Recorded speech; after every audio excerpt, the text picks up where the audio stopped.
Hello everyone. आज की guidance आपके लिए जो आई है वो ये है कि अगर आप थोड़ा सा लो फील कर रहे हैं या आपको आपके डिसीजंस लेने में कोई प्रॉब्लम हो रही है तो this is not the time to feel emotions, rather this is the time to take action. ये टाइम है आपका एक्शन लेने का टाइम है। अपने एक्शन को फोकस करें, जर्नी पे फोकस करें। आप जो भी इंस्टेबिलिटी फेस कर रहे हो ना, उस इंस्टेबिलिटी से बाहर आने की ज़रूरत है। मे बी आप डिससेटिस्फाइड फील कर रहे हो जिसकी वजह से आप इस मोड में आ गए हो, हर्मिट मोड में आ गए हो। लेकिन एक बात ध्यान रखिएगा, आप जो भी ये मे बी आप किसी अपने से सेपरेटेड हैं, that's why you are feeling this way. लेकिन एक बात याद रखिएगा, आपको आप हर्मिट मोड में आ गए हो जहाँ पर आप बहुत ही ज़्यादा एक इनर ट्रुथ को फाइंड कर रहे हो और आपकी सारी लाइफ के जो आंसर्स हैं ना वो आपके पास मिलेंगे। All answers are within you.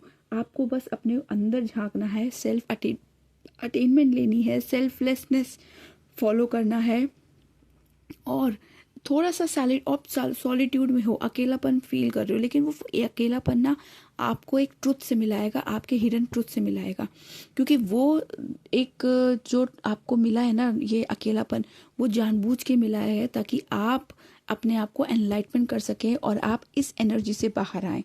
ये जो एनर्जी है, देखिए, एक इसमें जो एक अच्छी चीज़ देखने को मिली है, 8 9 10, फिर 10 और फिर 1। यहाँ पर अगर आप देखोगे ना तो एक प्रोग्रेस हो रही है।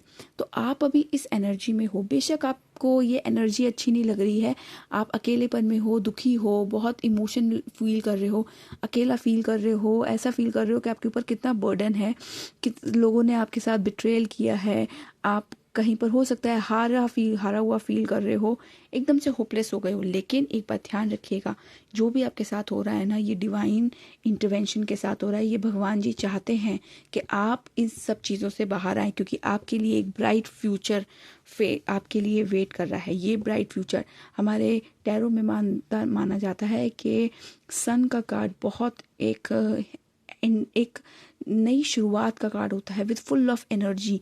और वहीं पर नंबर 1 का कार्ड भी एक ब्लेसिंग्स है, जो कि भगवान जी आपके साथ है। दोनों ही केस में हम ये सूर्य भगवान को हम कह सकते हैं कि वो आपके साथ है। यहाँ पर एस ऑफ पेंटिकल्स आपको दिखा रहे हैं कि देखो, एक हाथ आपको पीछे से कहीं से आ रहा है। ये हाथ क्या है? ये उस भगवान का हाथ है जो आपके ऊपर है। टाइम जब सही होगा ना, सारे चीज़ें बहुत सही होंगी।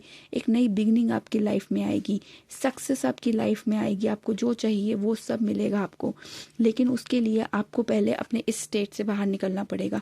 पहले आपको अपने अंदर झांकना पड़ेगा कि क्या आपके लिए सही है, क्या गलत है।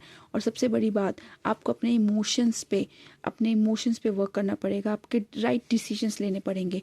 क्योंकि जब तक आप अपने आप को सपोर्ट नहीं करेंगे, जब तक आप अपने अंदर नहीं झांकेंगे, तब तक चीज़ों को आप क्लैरिटी नहीं दे पाएंगे। और ये क्लैरिटी देना बहुत ज़रूरी है, क्योंकि ये सन का कार्ड और एस ऑफ पेंटिकल्स का कार्ड शो करता है कि आपकी लाइफ में ना आगे बहुत अच्छे अपॉर्चुनिटीज़ आपको मिलने वाली है।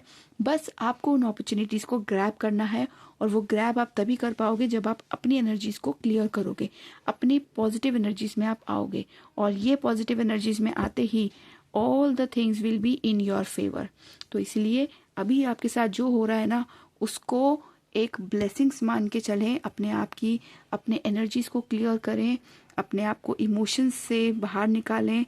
जो जर्नी आपको मिली है उस पर चलें। हो सकता है आपको कहीं ऐसी जगह पे जाना है जहाँ पे आपका मन नहीं है जाने का, बट कोई बात नहीं। हो सकता है आप किसी से सेपरेट हो रहे हो, इसलिए आपको बुरा लग रहा है, आप अकेलापन इसलिए फील कर रहे हो, आप ऐसे फील कर रहे हो कि सब कुछ ख़त्म हो गया है। लेकिन याद रखिएगा, जब सब कुछ ख़त्म हो जाता है ना, तभी एक नई शुरुआत होती है। और वो नई शुरुआत आपके लिए है। अब आप इस पे कितना फोकस करते हैं वो आपको डिसाइड करना है। So this is your reading. For paid reading you can contact me, DM me in the comment box. Thank you so much.